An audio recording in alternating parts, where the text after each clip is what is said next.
자, 경기도지사가 이제 대통령 후보가 될 게 거의 기정사실로 돼 있는 여론조사상 압도적으로 우위에 있을 때 이걸 정말 300만 불 대납하라.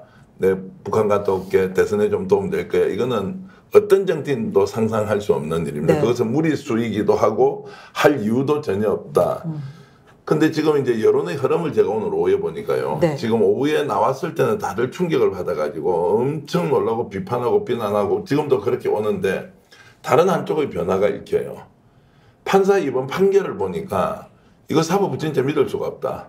그리고 이게 이제 역풍이라는 게 있지 않습니까? 대충 이게 끼워 맞춰서 내용이 합리적으로 접근이 되면 그나마 이해는 하는데 이게 얼토당도 안 하는 판결을 내려놓고 그 다음에는 아 화살이 이재명으로 가겠구나. 자 어떻게 수사하지? 이러면서 단순히 수사 결과를 지켜보자는 게 아니라 이거는 완전히 사기다. 지금 이제 사기 시리즈가 계속 지금 나오고 있습니다. 산유궁, 포항이 뭐 두바이다. 이런 게 다 사기극이 아니냐 이야기 있죠.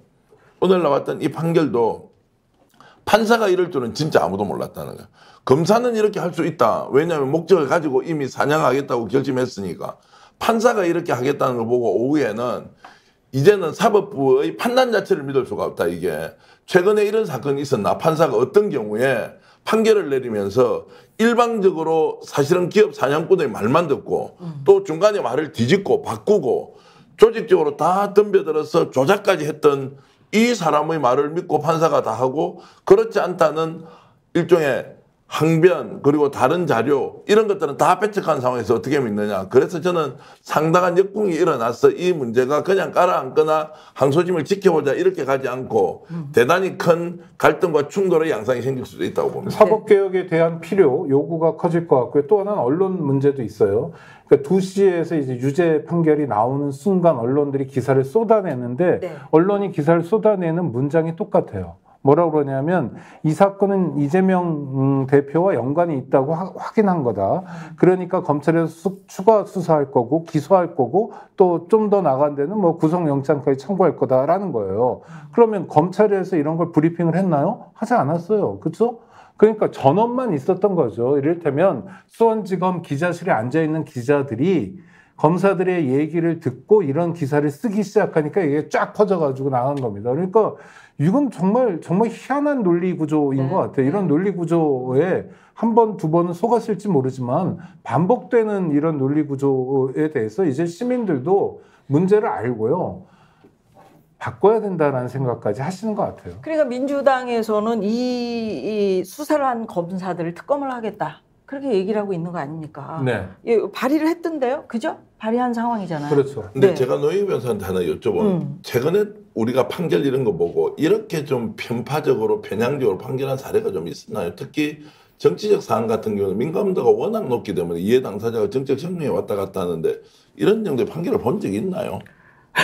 저도 지금 사실 약간 좀 머리가 멍해가지고 예. 제가 지금 그걸 콕 꼬집어서 말씀드리기는 좀 곤란한데 저는 아무리 생각해도 조금 상식적으로 좀 이해가 안 가는 게 이제 이거를 좀 지적을 하나 하고 싶어요. 이게 네. 뭐였냐면요.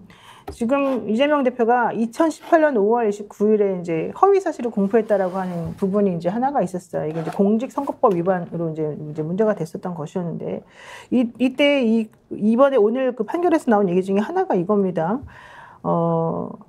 이 대표를 대북송금 혐의로 이제 아마 검찰에서 기소를 할 텐데 돈을 보낼 당시에 민주당 차기 대권 주자였던 이 대표가 2018년도 북미 정상회담 이후에 교착 상태에 빠진 남북관계의 숨통을 뚫고 이를 통해 지지율 상승이라는 정치적 이득을 얻을 것이다라는 계산 때문에 이 돈을 보냈다는 겁니다.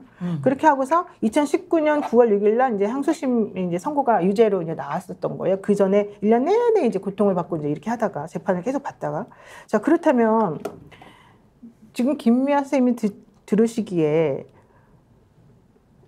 북한에 잠깐 갔다 와가지고 뭔가 해서 북한하고 뭔가 좀 관계가 개선이 되면, 그러니까 북미 정상회담이 깨져가지고 제대로 된 게 하나도 없는 상황에서 북한에 잠깐 갔다 오게 되면 엄청나게 지지율이 높아져가지고 그 다음에 뭔가 정치적 이득이 엄청 높아집니까? 오히려 빨갱이라고 하고 그렇죠. 예, 비난받죠. 예전에 그 본인의 네. 그 상황을 생각해 보시면 예. 그때 당했던 거 한번 생각해 보세요. 저 무지하게 많이 당했어요. 그러니까요. 네, 그런 지금도 뭐 빨간 줄 알아요, 사람들이. 그러니까요. 그러니까 분홍색만 입어도 그러잖아요. 예. 그러니까 그런 상황인데 이재명 그 대표에 대해서 이런 식으로 지금 재판도 진행되고 이러는 사람이 과연 이 쌍방울이라고 사람하고 이렇게 해서 정치적 이득을 얻기 위해서 그런 무리한 무리수를 뒀다라고 하면서 이걸 뇌물죄로 엮는다는 것 자체가, 게다가 이화영 부지사라고 하는 사람이 이재명 대표의 그런 뭐 의사가 없었으면 절대 그런 돈을 보내지 않았을 것이다라고 하는 게 또 나와 있다는 얘기인데, 현실적으로 생각해 보더라도 이 말 자체가 전혀 말이 안 되는 건데, 지금 정기환 대표 말하는 것처럼 누가 보더라도 상식적이지 않은 이 상황을 어떻게 해석을 할 것이냐. 근데 하나의 그 단서는 있어요.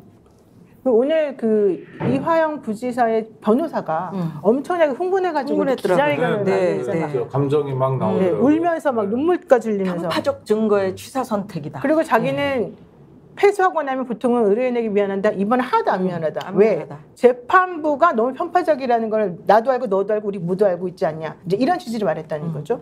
그러니까 그러면서 자기가 재판부에 대해서 재척 신청도 했고 이 판사 밑에서는 도대체 아무것도 할 수 없다. 이런 얘기도 했다는 거 아니겠습니까? 네. 그 얘기는 이미 이런 식으로 판결이 나올 거라는 걸 알았다는 얘기고 재판부도 이 변호사가 이런 식으로 나를 괴롭힐 나에 대해서 불신을 할 것이라는 걸 알았다는 얘기고, 그러니까 판결에 대해서 뭐라고 말을 하기 이전에 나는 너랑 감정 싸움하겠다라고 하는 걸 이미 알았다는 얘기가 되는 거죠.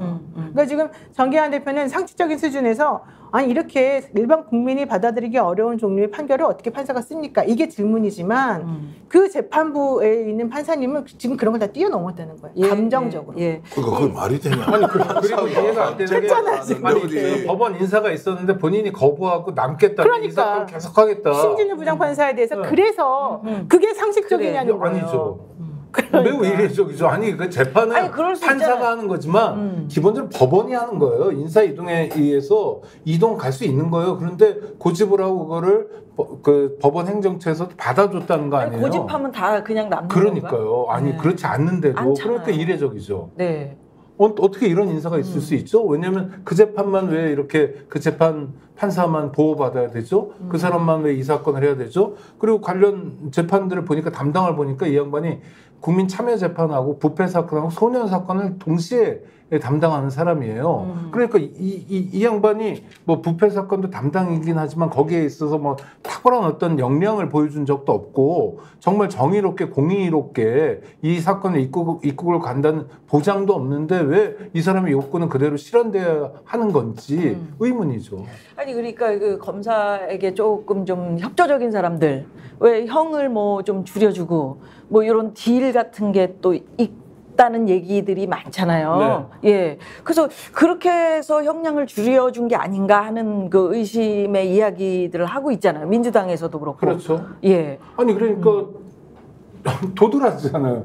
너무 도드라지지. 쌍방울의 김성태 회장 3년형 받았고 그 다음에 같은 강은철. 사건의 공범들은 다 집행유예 있는데 예, 징역 유독 이화영 부지사만 9년 6개월이라는 건 이거는 메시지가 정확한 거죠. 준 사람은 작고 네. 형이 그러니까 이화영 씨도 예.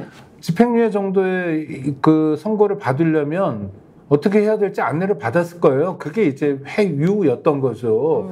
이재명 지사에 대해서 정확히 진술하면 지난번에 했던 것처럼 아하. 그러면 당신은 금방 나올 수 있고 협조하면. 보석으로도 나올 수 있다.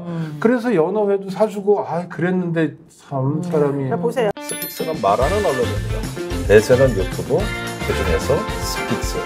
좋아요, 댓글, 구독, 알림 설정. 여러분이 저희를 사랑해 주시고 우리가 여러분을 사랑하는 4가지 방법입니다.